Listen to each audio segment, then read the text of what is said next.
It's Wizards versus Lesbians, a podcast for your ears. Hello and welcome to Wizards versus Lesbians. My name is Isaac. I'm Alexis. And we have a guest. Hello. Hello, once again. I am Kat Weaver, your classic literature correspondent. That is pretty much exactly how I was going to refer to you. And the piece of classic literature that we are covering today is Orlando by Virginia Woolf, which we were reminded of by our recent episode on Lolly Willows. Kat, what happens in Orlando by Virginia Woolf?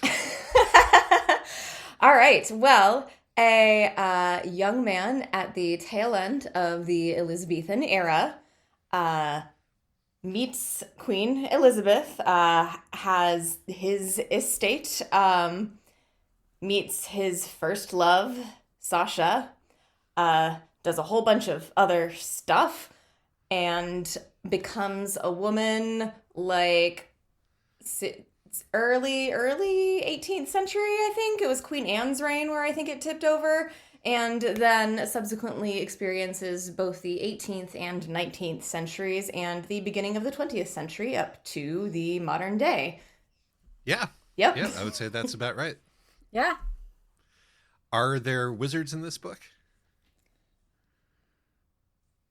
Well, a long, thoughtful silence. Well, that is actually the one question I hadn't considered, but I would say yeah. Isn't the literature critic Nicholas Green? Isn't he kind of a wizard? I think that almost everybody in this book is a wizard. Yeah. Yeah. But Orlando, him and herself, is also a wizard, in my opinion. Absolutely. And lesbians. Are there lesbians in this book? I would say so, simply, I mean, obviously, because of the various gender things happening here, you could read anything as having lesbians involved, but also I think the background of the book and who it's written about also counts. The author is extremely present and is a lesbian, yes. Mm-hmm.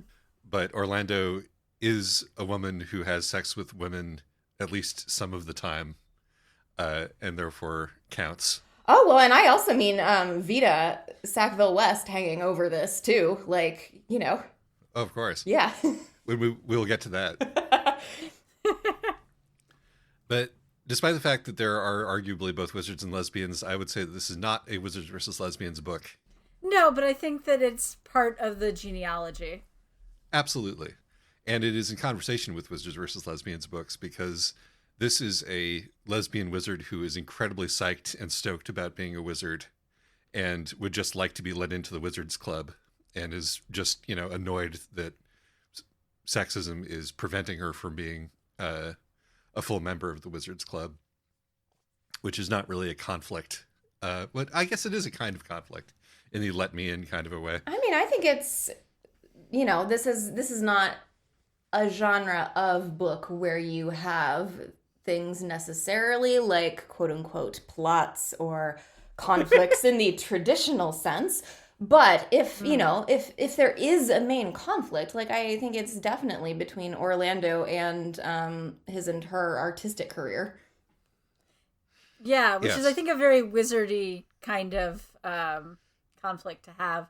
And I mean, also, it's not even just sexism. Orlando keeps trying to break into the world of the artist throughout his and then her entire life and is marginally more successful as a woman than as a man. This is true. Well, and then also, like, Orlando is contending with, like, the amorphous spirits of the various ages that he and she live through.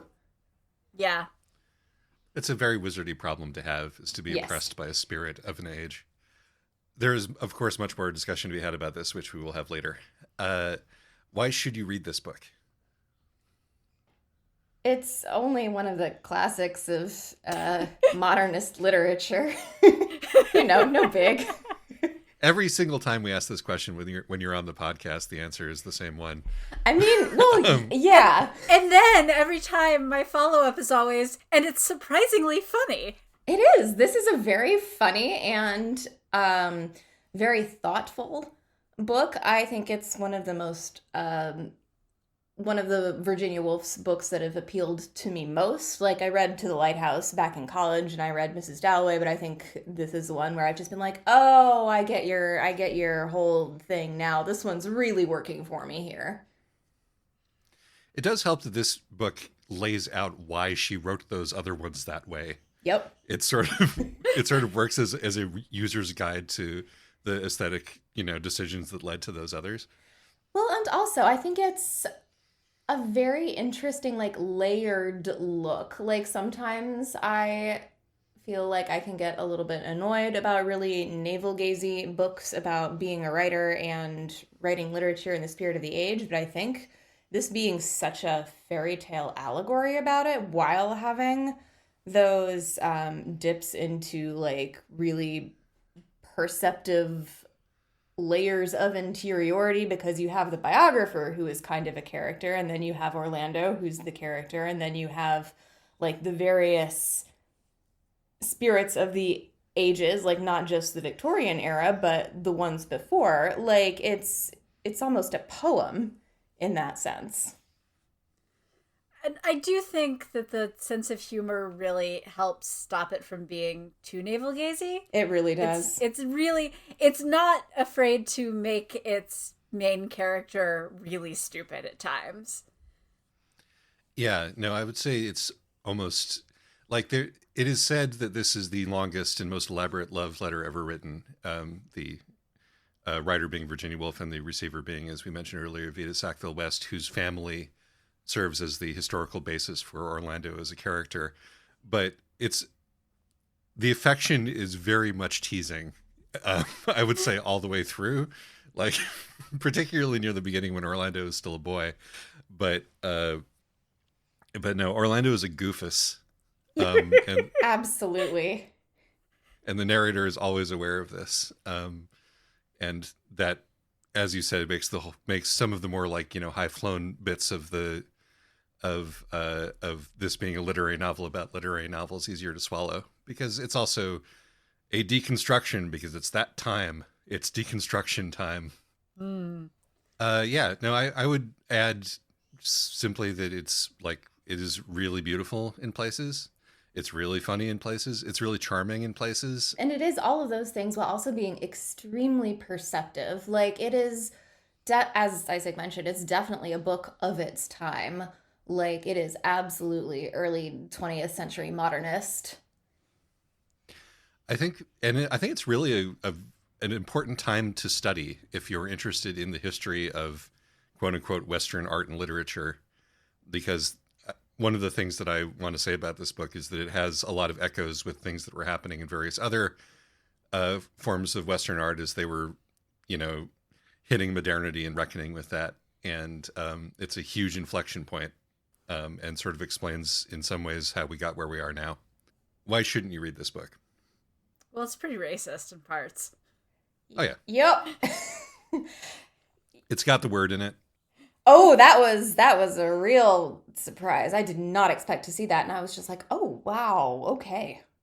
I mean, I'm glad it was left in the edition that I was reading, just because, like, leaving it out. You gotta reckon with this stuff. You gotta reckon with it. Like, I don't think you can really engage with these works if you sanitize them, because I think, they're part of the history of the art in a moment in time. But yeah, I mean, it starts with the main character slicing at the dried up head of an African man that's hanging from the rafters of his family house. Yeah, which again, you can view that in a sort of a documentarian kind of way. It's like, yeah, this is certainly the entity that we're dealing with here, because this book is also about the empire. But yeah, no, non-white people and really non-aristocratic people generally are mostly just used as set dressing. If they're not poets. The Romany are an interesting case. I mean, their depiction is racist in that sort of noble savage way. Yeah, no, they're there to be a symbol. Yeah. Which Orlando can react to and react against. So yeah, I would say that's probably the primary thing to watch out for. But again, that's almost more of a content warning than a reason not to read it. It is very much a product of its time, era, and outlook. And in the way that a lot of literature of this time is fascinating to me, where it's just like you take a step back and you're just like, okay, but what does this say that this goes unremarked upon in the narrative too? I would also say that the prose is a bit challenging at times.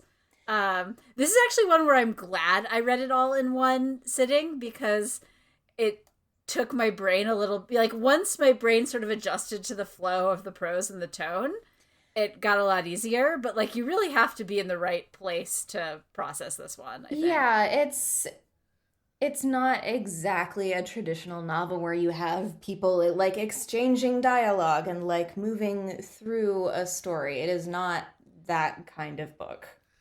We are going back to Nabokov again because, like Nabokov, Woolf will just invent a word and put it in there sometimes. She likes to do that.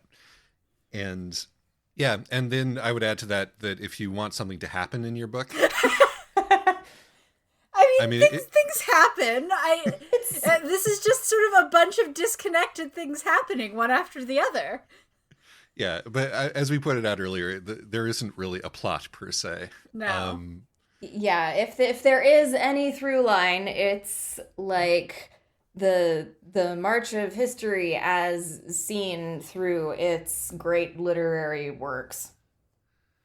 Yeah, which I think makes a great through line if you're into that kind of thing. But if you are not into that kind of thing and don't find that interesting, I think you would struggle to remain engaged unless you're going to be carried along by the tone completely, which is also a thing that you can do. Mm-hmm.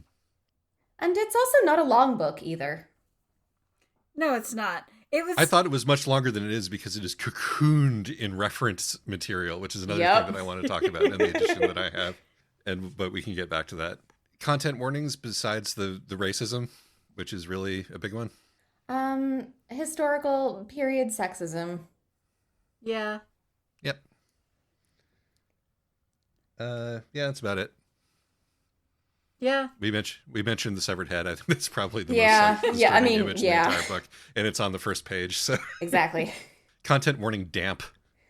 I really feel this book really makes you feel oppressed by Victorianism. It really does. Oh my God. When I got to that point, I was just like, oh wow, you see this in like a bunch of books from this period in particular, but I can save that either for later, or we can start off with that. Sure, let's just start off with that. All right, to the spoiler zone we go, to the extent that spoilers are a thing in this book. Yeah.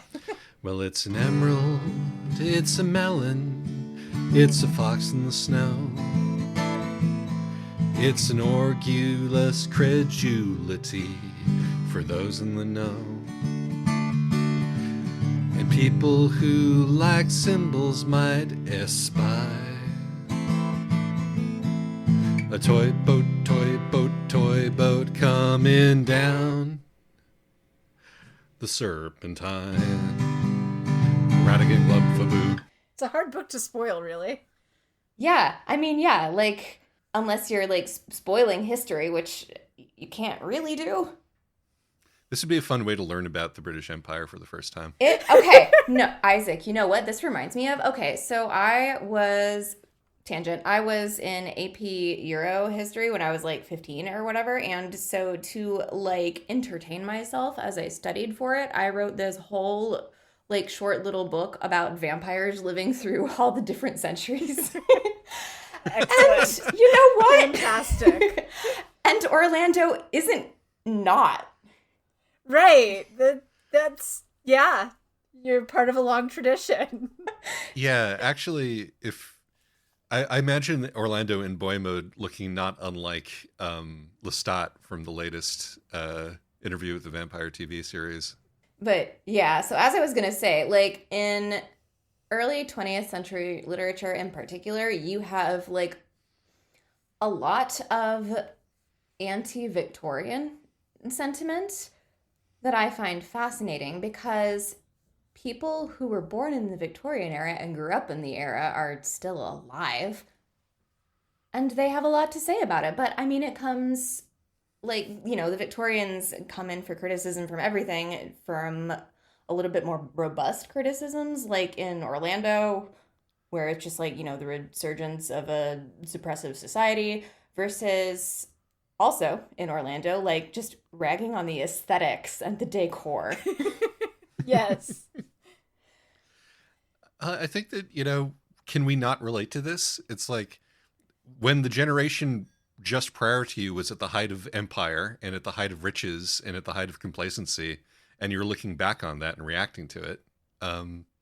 Surely that's sort of where we are now in America. I think that I really think that a lot of it's just about whenever there's a major generational shift. I mean, you also see this with the May 4th writers criticizing everything about Imperial China. And like, there's plenty to criticize about the late Qing where everything is crumbling. But, then you later have to go back and go, okay, but how much of this is real and how much of this is we need to demonstrate that we're making a radical break from the past, but, both in terms of our morals and, general approach to life, but also in terms of our aesthetics. And it too, like it being in living memory, I think also makes a difference here, because if you are a writer in the 1920s looking back on the 18th or 17th or 16th centuries, you can have like a little bit of a rose-tinted view of those eras in a way where you can't necessarily with the era immediately preceding yours. And then too, I think there's such a stark delineation with World War I. Yeah. It is funny how in this book, as in Lolly Willows, World War I happens completely off screen. World War I happens even more off screen in this one than in Lolly Willows. Like, at least in Lolly Willows, we get, the mention of her niece losing, her first husband and having to marry a second one for patriotic reasons. In this one, I kept going, wait, didn't World War I happen? And then there's just a brief offhand mention of, oh yes, and then there was another war. I think that I honestly think that the echo of World War I that happens in this book is Orlando undergoing childbirth. Oh, yeah. I like that. That's really interesting. Yes, I agree. Well, and also the kid never shows up again. Right. Yeah. I mean, the treatment of the two is very similar. There's sort of this brief mention of, oh, here was this traumatic thing that happened. And then we don't mention not only do we not dwell on the event, but we also don't talk about, the lingering effects, like the kid. That just feels like a Virginia Woolf thing to me, too. My reading of this was like very, very long ago, but I could swear Into the Lighthouse, like some major characters die and it's just like mentioned in a sentence. Like, I have to think it's intentional because she knew what she was doing, and I believe in the edition I read there was a footnote to that effect. But also, it's interesting from the perspective of Orlando herself, too, where she's, lived through how many wars? It maybe is just not interesting to her. And though we really don't hear about any of the wars that all of the wars happen. There's, a brief mention of, wait, is this Nelson? No, wait, that war was already over. Well, and Woolf skips over entirely the English Civil War, too. And that's at the very beginning. Oh, yeah, that one also gets a mention of, no, wait, that we have kings again. The violence that happens at a distance till it happens to you. The unspeakable thing predictably remains unspoken. We don't talk about it, we don't write about it, not in respectable books. In childbirth as in war, you go away, and maybe you come back. I mean, this ties into like what you would call the main literary gimmick of this book, which is the expanding and contracting of time. Because not only does Orlando inexplicably live for 400 years, as do a handful of other people. Yeah, some people are able to do this and some people aren't, for reasons which are never even interrogated, much less explained. Well, I'm pretty sure that in the case of the poet Nicholas Green, it's because Orlando keeps paying his quarterly pension. Oh yeah, no, that'll keep you going for really long. That's pretty funny too. I mean, I guess with him, I also see it as like he has been his persona, the type he is, has been reincarnated through the eras. So in a like narrative economy sense, yeah, just make it the same guy. Yeah. Yeah, but I think that it is both funny and relevant that it is literally the same guy. Oh, it's so funny. I love it. Yes. Who's just come up in the world. There is sort of this sense of empires rise and fall, but that one annoying guy is eternal. Yes, but sometimes that annoying guy is poor and a beggar, and sometimes that annoying guy is culturally ascendant. And in our capacity as critics, it's a shame that we're in one of the former periods of history, right? But what I was going to say is that the unremarked upon expanding and contracting of time, like decades will go by in a sentence here, and then sometimes time will slow to an absolute crawl, and it is, in the way of sort of memory, because I think that one of the things that Woolf is interested in generally is mimicking cognition and subjectivity as neatly as possible within her books. And I was going to say, this is also where the Nabokov comes in, too. Speaking of other authors who are interested in this sort of thing. Mm-hmm. But the things that Orlando is not interested in, which includes war, are not mentioned or are passed within a sentence or are neatly avoided. Melancholy ruminations can fill up like minutes with several pages.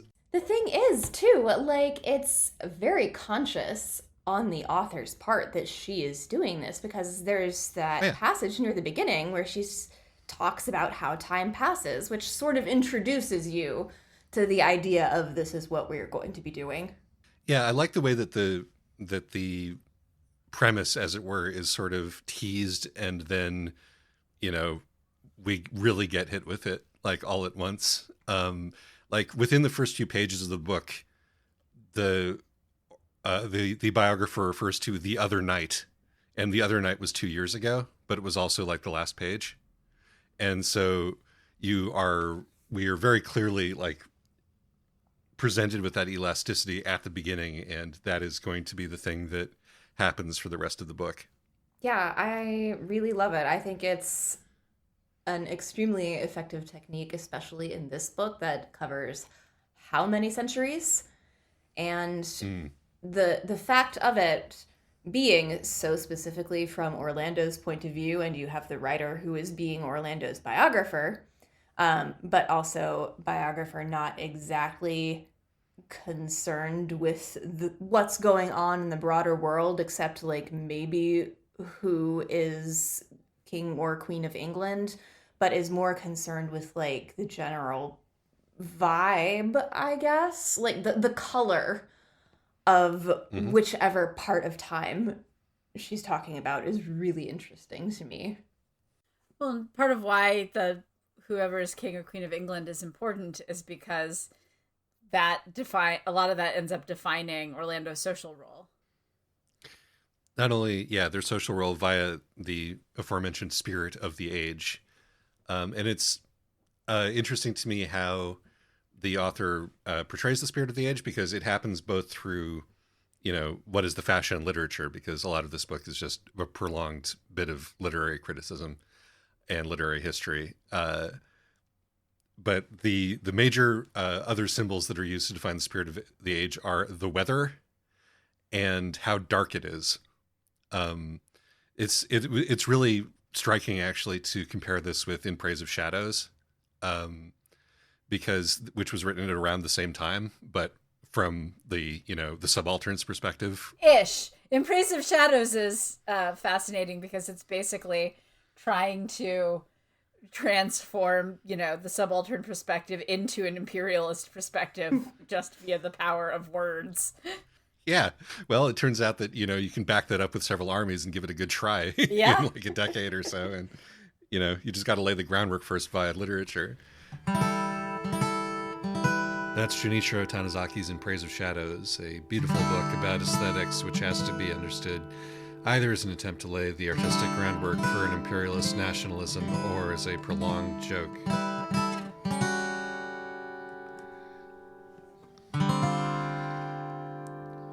Defensive irony is popular among fascists. I also like it. This is a problem I have. Well, and also, like, Orlando is never really not rich.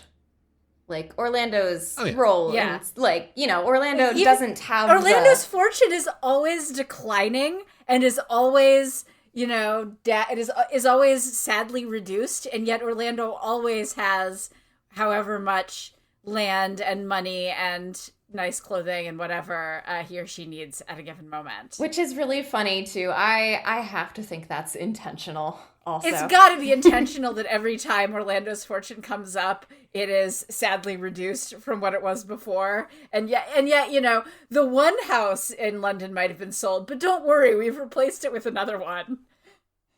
It's just in a less fashionable neighborhood.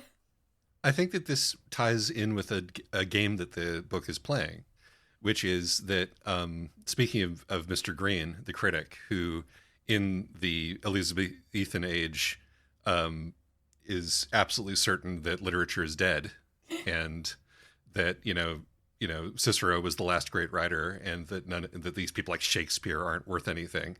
And then when he shows up again in the Victorian era, he's like, oh, literature is dead. It was the greats were all in Shakespeare's time. None of these like contemporary writers are worth anything.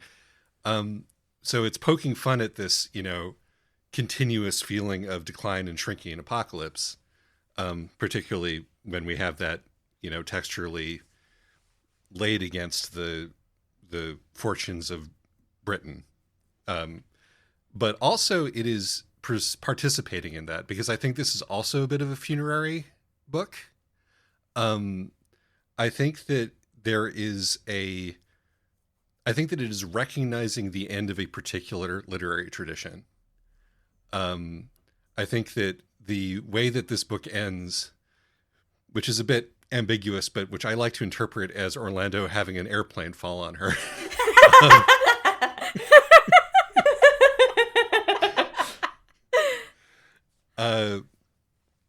The way that this book ends is like there's a real sort of funerary. Okay, we've been this incredibly long and rich literary tradition, which has been declining forever, is great, and like Orlando, it continues to live forever. That's great, but we do eventually hit the present moment. We are hitting modernity, and are we in fact going to survive this one?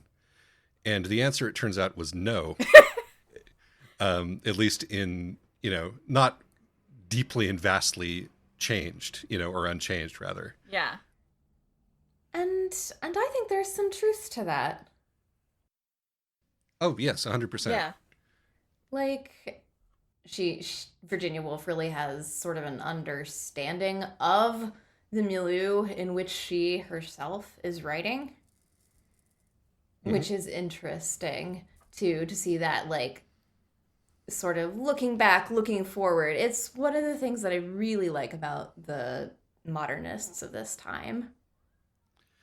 Yeah, no, I think this is like the other area that I know the most about in terms of like modernists and what they were thinking when they were doing their modern art is in classical music.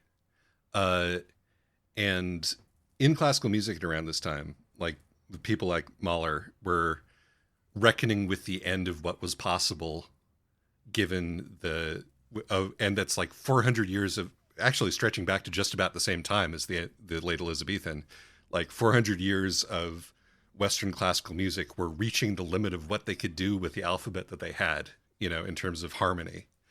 And like, it was breaking down into, Impressionism and post-Impressionism in art. This had already gone like, decades before, but the same thing was happening in music and literature at this point, where it's like our relationship with the world around us no longer allows us to compose and write in the same way. Our lives have changed an enormous amount. The economy has changed an enormous amount. the building blocks that we have available to us don't work anymore. I'm now, and like I'm keenly aware that I'm now writing the last pieces of a particular tradition, which turned out to be true. And it makes the art itself real spicy. Right, because you have that combination, like it's an elegy, but it's also interested in what will come next. For the next however many episodes of the podcast, look out for me trying to shoehorn in the new theory I have, which is that at the end of modernity and post-modernity, there's a new thing that's arrived, and it's hypertext, it's metafiction, it's the author depersonalizing on the page. It invites the audience to participate while it questions whether the audience is even real. It's Homestuck. Populist existentialism for kids who intuitively understand it, like the amazing digital circus. I'm calling it existential hypertext. I'll talk about this forever if you let me. I don't know how interested this particular book is in what comes next, which is one of the interesting things about it. It's like, you know, Orlando says, a wild goose. Was this all a wild goose chase? Here comes the airplane, you know? Well, and there I think too that like the conceit of this novel being that it's a sort of fairy tale biography of Vita Sackville West. So, you know, there's also that layer of perspective as well. And with that layer of perspective applied, there is some, you know, what comes next interest. The focus on the biographer and the historian, the fact that they are such a, you know, character in the novel, does mean that there is some thought about what is coming after the book. Yes, and it is hard then not to, for my mind, not to immediately go drowning oneself in a river being the thing that happens next. Yeah. Yes. Yeah. Yeah, well. Which may, you know, make me treat this book as sort of more elegiac than I might otherwise. But there's an interesting sort of but there's an interesting sort of way in which the way that it is such a biography and B, such a well-researched one, and that is full of all of these classic like literary references and asides and all of these, you know, things that are demonstrating that this is like real literature that could survive in the element of that sort of withering Victorian and post-Victorian critical atmosphere that this book talks about. When I looked at the print edition of this book, and there's this enormous amount of preface and introduction, and then this like exhaustive and exhausting section of notes afterwards written by, you know, editors in, you know, of later editions. And it's like, it feels like this is all scaffolding that has been erected to demonstrate that this is in fact part of the great, you know, Western literary tradition, this book, but B, to be like, and the great Western literary tradition is doing just fine. All you need to do is know all of this stuff and we can keep going, you know? It's true. No, you know, Isaac, that is a really good point, because I think something this book does very well is it has a sense of the weight of what has come before. Because, you know, if you study, just using English literature as an example here, like you pretty much start with Shakespeare or, you know, Chaucer. But then if, you know, you're in the 19th century, that's where you begin, then you only have like 300 or so years. But now if you are in the year 2026, in order to be like fully conversational in English literature over the centuries, you now also have Victorian literature weighing behind you, and you have 20th century literature weighing behind you. So I think this book does a really, really good job of just like that sense of weight accumulating over the centuries. Oh yeah, no, the scene where Orlando in the Victorian era goes into a bookstore and is like, "Yeah, just send me everything important that's in here." And so then good. It all arrives. And then it all arrives, and it's like, oh no.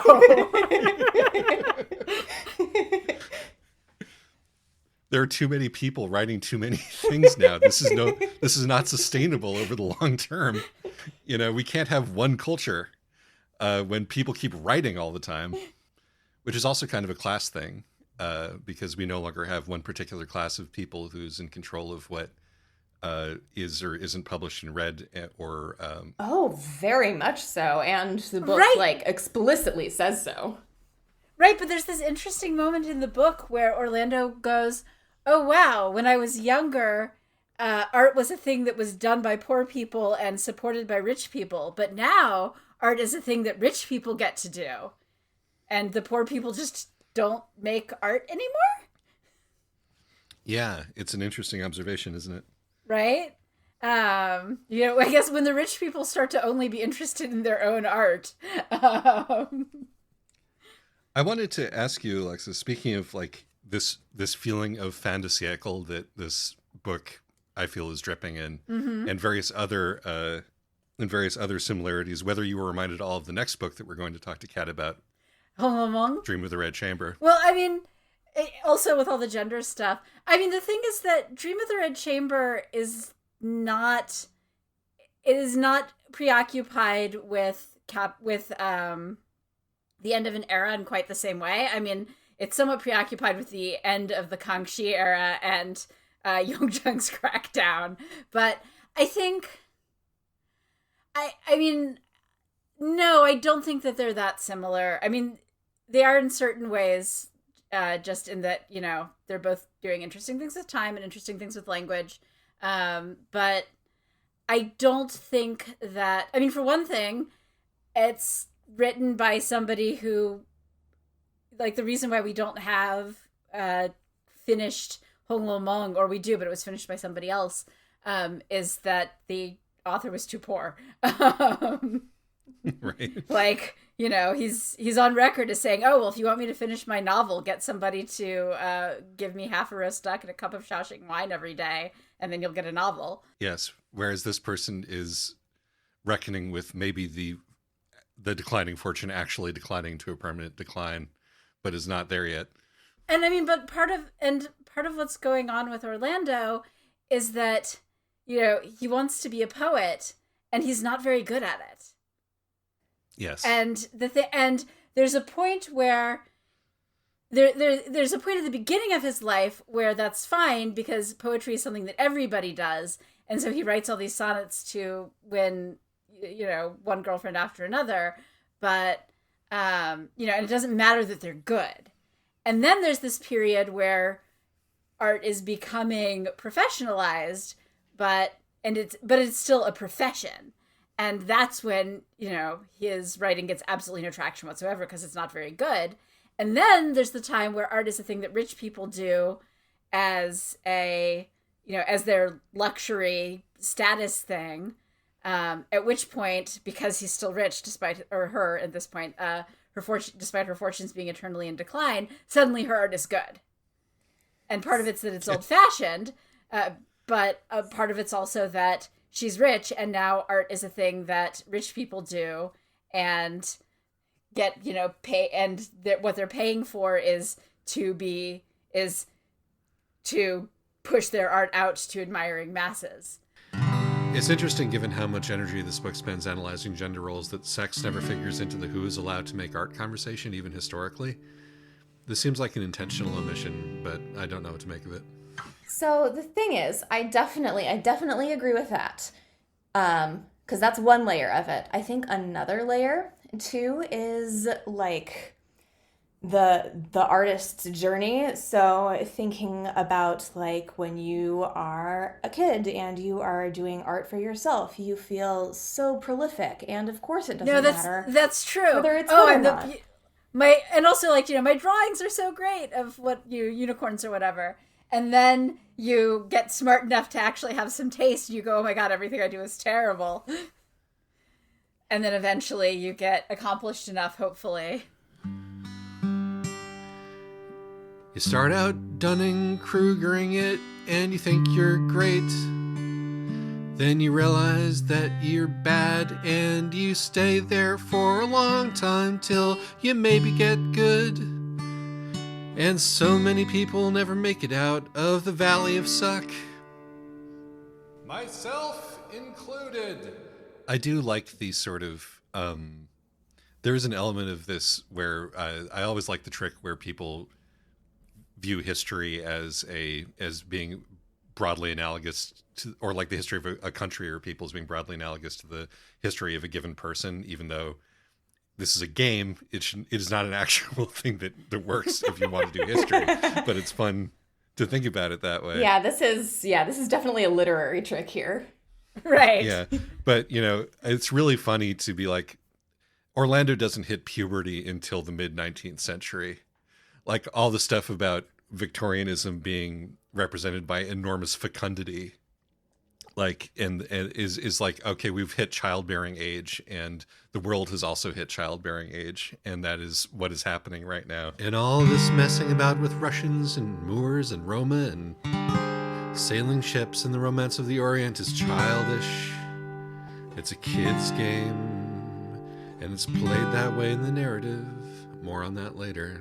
But the other thing is that also by the time that Orlando's book is published, Orlando is kind of a celebrity, which is also like a thing that has changed an enormous amount over the last 200 years, because Orlando has won this notorious legal case, which determined what gender she was. Among other things, whether or not her marriage was ever valid and her children were hers and legitimate, and also whether or not she gets to keep all her stuff. Mm-hmm. And it turns out that those early children were not legitimate, having happened off screen and to other people. But I bring that up because I do want to talk about the gender of it all. Since, this being the podcast that it is, I felt like there were moments, particularly when Orlando has just inexplicably changed gender, which feel very trans in a modern kind of way, which I thought was fascinating. That is kind of my take on it too, where it's just like, oh, this feels like it could have come from somebody I know. Right. Ruminating on the gender euphoria she gets from being tempted to the slightest, thinnest slice of corned beef by the captain of the ship, and enjoying the effect that her ankles have on sailors. And I think also the way that she she and everyone around her is constantly cataloging, in which ways is she male and which ways is she female. The sort of constant internal and external policing of gender expression. Exactly. Well, and then, too, you get the period in the 18th century where she's also dressing back and forth. Yes.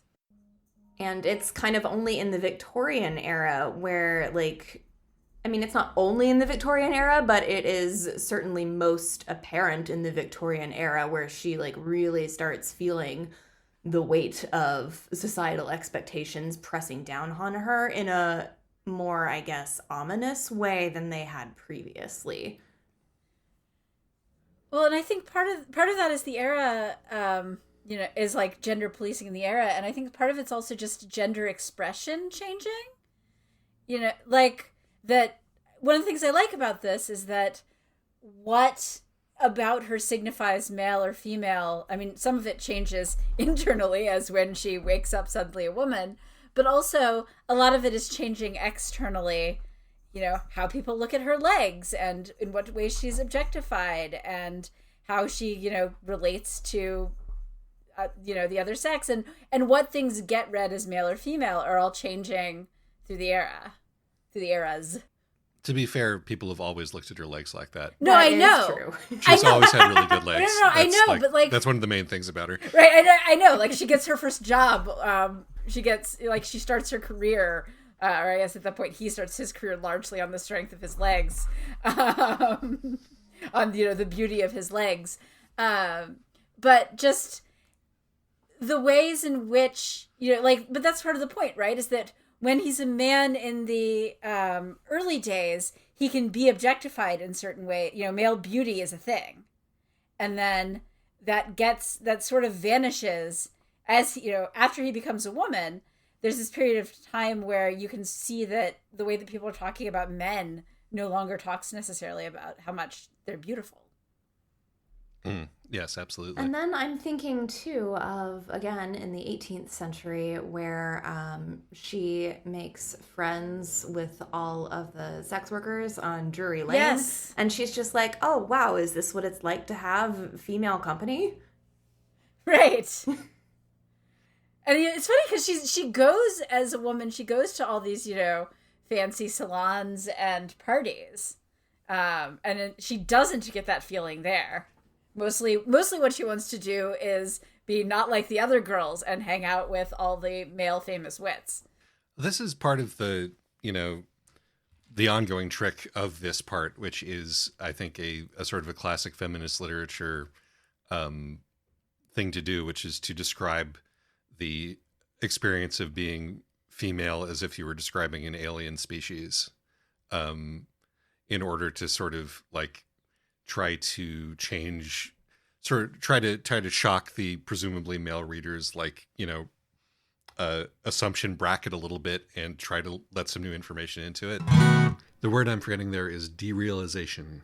But also in the context of when she's hanging out with the sex workers, she takes the opportunity to say, like, as opposed to what this and this male writers say and allege, which is that women do not speak to each other. Yeah. Women do not like each other outside of. Funny that, you still had to deal with that like hundreds of years after people were writing that, but hey ho. A lot of what that part reminded me of, and this is talking about some more women writers of the era. So I really like Dangerous Ages by Rose Macaulay.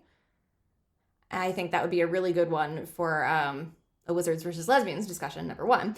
But also, it's like in this particular period of English literature, I think you get a lot of women writers specifically reflecting on what it means to be a woman in a way that acknowledges what society expects of you. Like, writers have been doing this for forever, but I think it's in the early 20th century literature where, like, you really start seeing writers feel like they can dig into it and reflect more rather than having it be an undercurrent. Like, it's pretty explicit. I also like that when she has been like magically cursed by the spirit of the Victorian age to want to get married.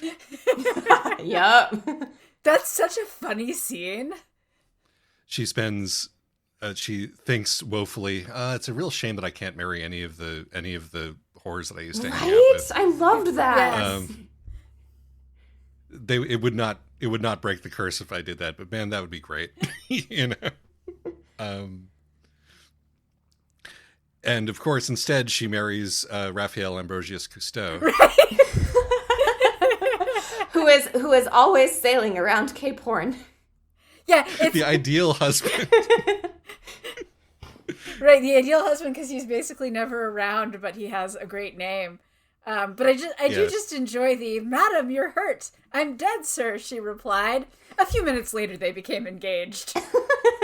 Yeah. Just speaking of skipping over, momentous / traumatic moments. Yes.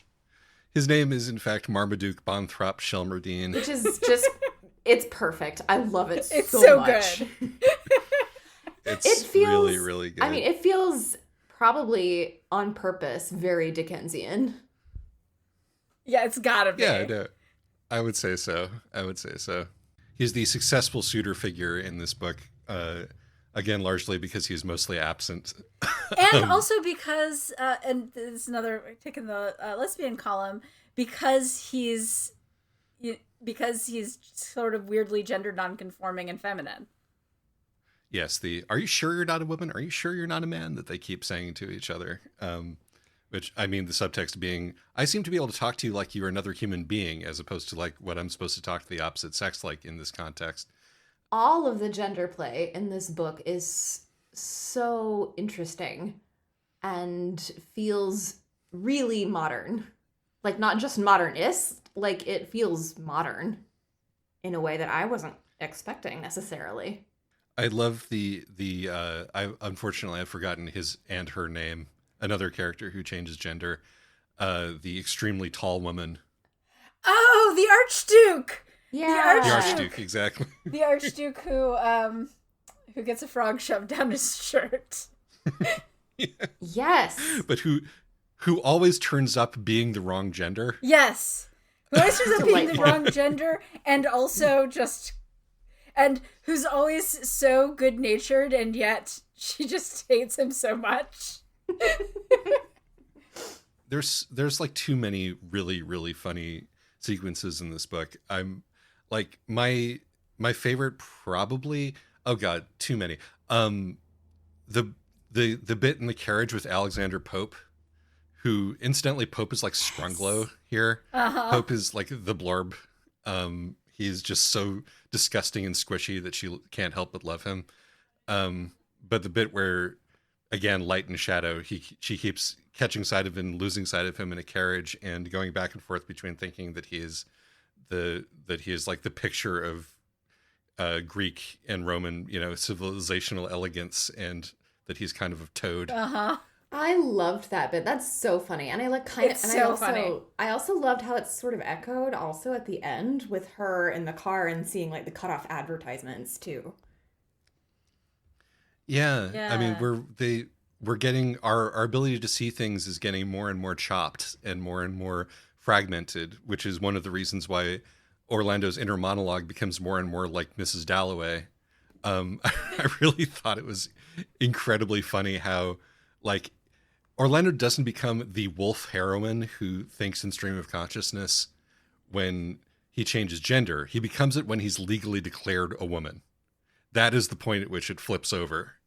And he gets to have the woman internal monologue where, with all the run-on sentences and being distracted by everything that she sees. Well, once you have the paperwork, it's official. Exactly. And like and one of the official gender markers of this universe is that you are constantly thinking about shopping, but not in a sexist way.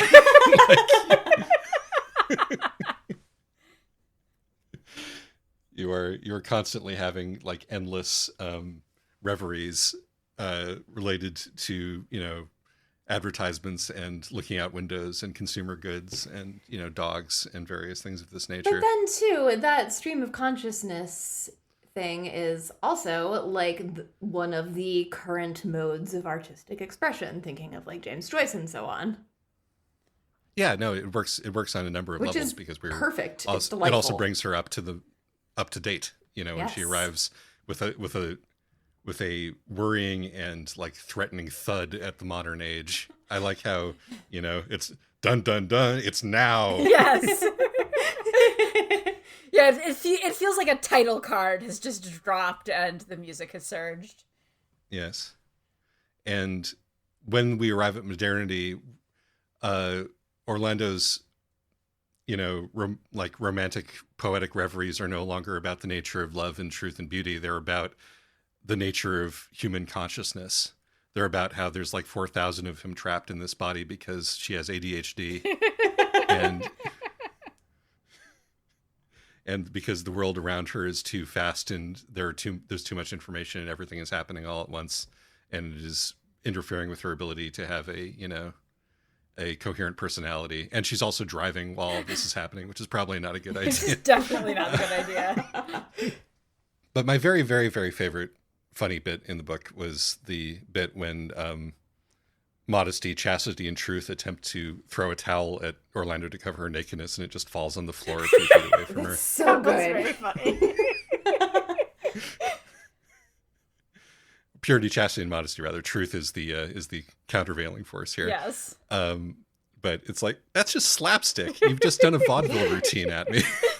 There is a lot of slapstick in this book, which is delightful.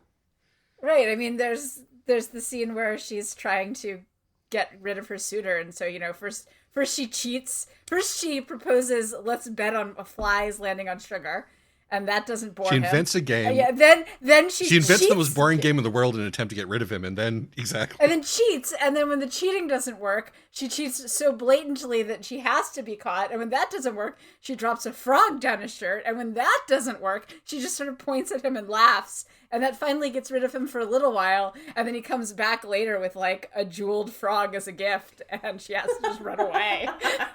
It's so good. Yeah, one of my favorite funny bits that I just pulled up here, one that I identify with, where she's like working on her oak tree poem. I think he might still be no, he's a woman at this point. It was the letter S, she reflected, is the serpent in the poet's Eden. Yes. And then she goes on to say, but S was nothing in her opinion compared with the termination ing. The present participle is the devil himself. And reading that, I was just kind of like, yeah, wow, that feels like a writer complaining about a thing they hate. And I too hate contending with the present participle. So like, same. See, it is overused in writing back cover copy for books, but it is overused because it works. So this is now every time I have to write more back cover copy, which is one of my least favorite things to do in my job, this is going to be in my head. Yeah, the present participle is the devil himself. Yeah. Yeah.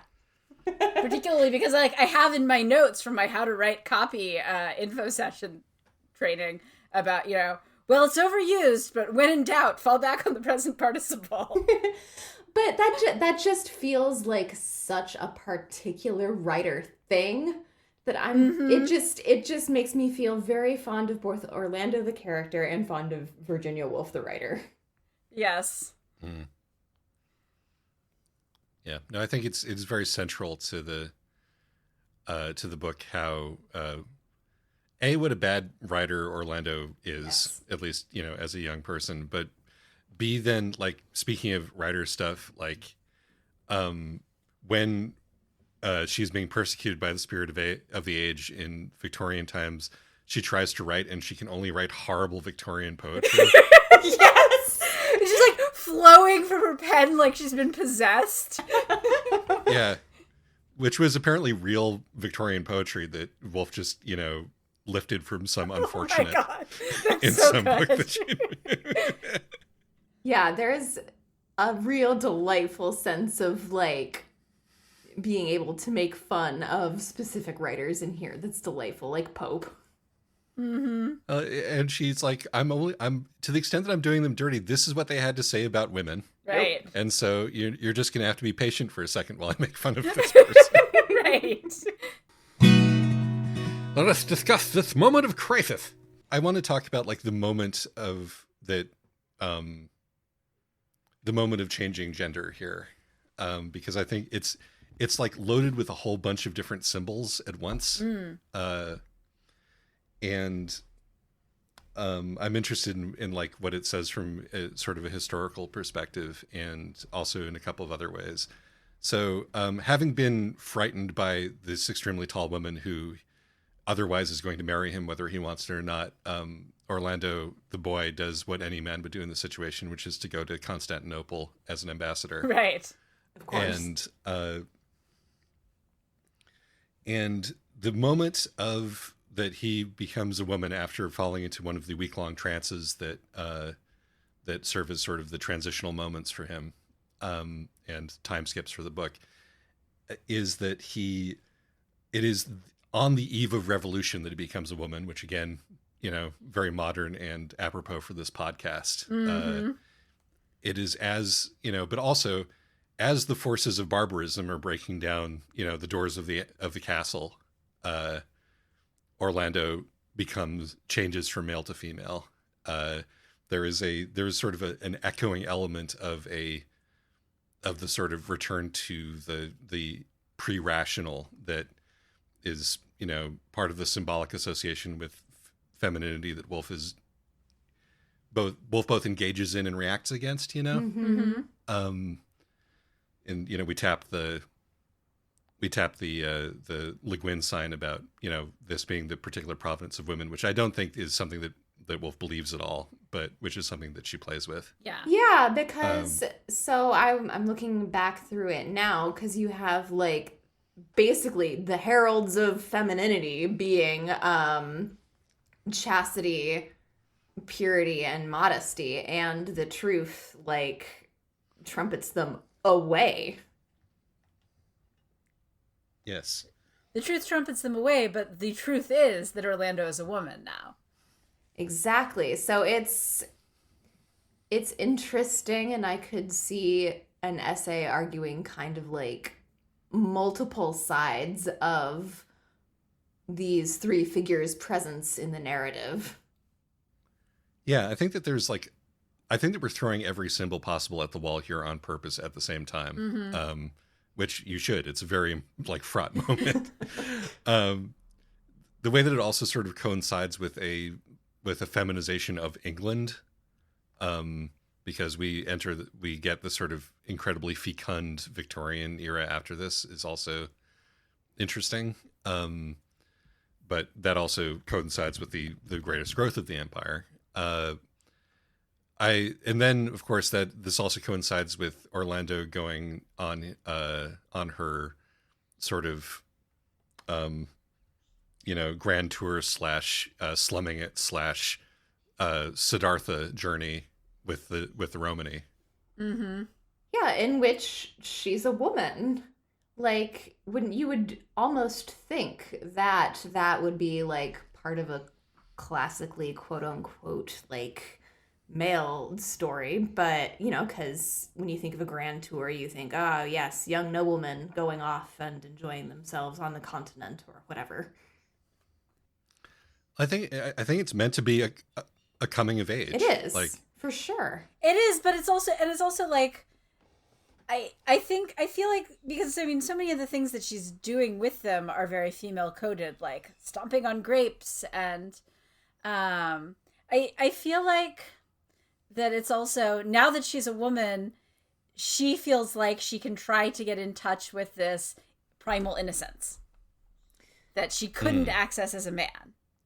Oh, that's interesting. And then she turns out to be wrong. I mean, the Romani are like, we actually are a people with customs and beliefs. We're not the spirit of untainted nature. Maybe you should go find yourself back in England. Yes, as a matter of fact, we're much, much less romantic about nature than you because we have to live in it. Right, exactly. But I do feel like there's this thing where, she possibly, one of her last acts as a man is possibly to marry a Romani woman. And then when she wakes up as a woman, she's like, oh great, I can go off and connect to nature and be innocent and free and, and stare at and gaze at sunsets in a way that, as a man, she had to have responsibilities. That is true. But then also, I guess this is explicit in the text too, where it's like she's not fully cognizant of how being a woman changes people's perceptions of her until she gets back to quote unquote civilization on the ship, where she notices people noticing her ankles and so on. So there is, like we all said at the beginning, there's like a lot of the noble savage part of the Romani portrayal in there. Oh no, absolutely. I mean, I think that there is an element of poking fun at that. It's still there. Oh yeah, like it's cognizant of doing that, while at the same time that it is still absolutely indulging in it. Yeah. I mean, this is the thing that the book does a whole lot, and I think that one of the great tricks that the book uses to do that is to make Orlando such a romantic that he or she gets carried away with ideas.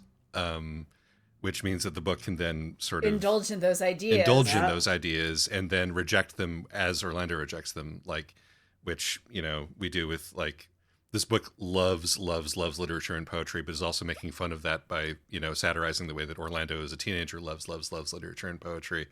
It loves the idea of wildness and then undermines it. And then I would say that, like, when Orlando gets on that ship, as I mentioned before, Orlando sort of falls in love with the idea of femininity and being, rescued by a stout sailor having been washed overboard, right? And then is disillusioned with that, in turn. This is one of those things that I really love when a book does, which is sort of acknowledges this level of, like, being in love with the perception of the thing more than the thing itself. Like, it's a neat trick. Yeah, well, I think part of it some of it is just sort of grappling with what do you do when you're in love with these aesthetics and they're, to use very contemporary word, problematic. But, like, when you're what do you do when you're in love with these aesthetics and that they're not actually the grand truth that they feel like? And there's the further level of, like, Orlando is in love with the idea of being a writer and artist. Yes. Which is the book. I mean, what is a romantic if not somebody who's in love with the idea of being in love? Exactly. And then this book is a giant love letter. Which is also making fun of itself for being a giant love letter. It's pretty cool. It's doing that modern thing of being ironic and sincere and ironic and sincere and ironic and sincere. I think that this book does a much better job of it than a lot of them because it's not afraid to be cringe about, being in love with the stuff. Like, it's not afraid to let Orlando be cringe. That's true. And to have real affection, like, even when Orlando is being the cringiest possible version, there's, like, the affection for Orlando as a character really shines through. And I think a lot of stuff that's trying to be ironic and sincere at the same time wants the emotional heft of being sincere without any of the vulnerability. And this book really feels like it's willing to have that vulnerability, and it's also willing to poke itself in those soft spots. That's what I really, really agree with that. There is something so sweet and genuine about this book. Like, the genuine love for both Orlando, the character, and the genuine love for literature and, like, the love for words. Like, it is a love letter, and it's really just delightful to read in that way. Mm-hmm. The book could be insufferable without it. Oh, yeah. Yeah. It would be insufferable if it went too far in either direction, honestly. Yeah. But I think that, I mean, my feeling with this book, like the emotional arc that I experienced while reading it was, like, while Orlando was a man, I was like, okay, we're keeping this at a certain distance and I can see what you're doing. This is interesting. When Orlando becomes a woman, which is incidentally when some of my favorite jokes start to happen, I am like, I'm swept up in it. I become like, oh, I love this. I'm falling in love with this book. This is so interesting and cool. And then as we begin to peter out into the late Victorian and Edwardian stuff, I am like, oh no. Right. Start to get tired. which is like perfectly mirrors the arc of the book, which, I mean, if literature is meant to make you feel the thing, this certainly worked on me exactly the way that I feel like it was intended to. So. Yeah. Notes. We're getting near the end here. I want to drop some of the rest of my notes that I couldn't fit into. This book is, I mean, even though textually it is, again, and speaking of violence being something that this book's not interested in, sex is also something that it's not interested in. Sex happens entirely off screen and, like, between sentences. Oh, yep. But having said that, it is, textually Orlando sleeps with women while she's a woman. But it's made no more deal of than is made of World War I. But there are also, like, little queer bits and pieces which are sprinkled in, which I wrote some of which down. One of which is about Queen Elizabeth, which is great. The queen who knew a man when she saw one, though not, it is said, in the usual way. Yes! I love that. Eyebrows, eyebrows, eyebrows. Maidenhead can only be lost in one way, or so it seemed to him. Eyebrows, eyebrows, eyebrows. Although my absolute favorite of one of these is the housekeeper, who is Mrs. Grimsditch, who at that point is at least 100 years old. When Orlando returns as a woman, says, "Oh, I always had my suspicions." What could that possibly mean, Mrs. Grimsditch? God, speaking of things that feel real. Right? I mean, that's so much the coming out moment, right? Mm-hmm. Yeah, I think there is a whole lot to be said, not by me at the present moment, considering we are coming up on time, but like I also just want to put in there like some of the historical / ways in which historical queer people conceptualized of themselves as being both a man and a woman at the same time, and like, you know, being a lesbian who like conceives of herself as a man like in that way. It's interesting to me, and I think Woolf is very consciously working within that paradigm too.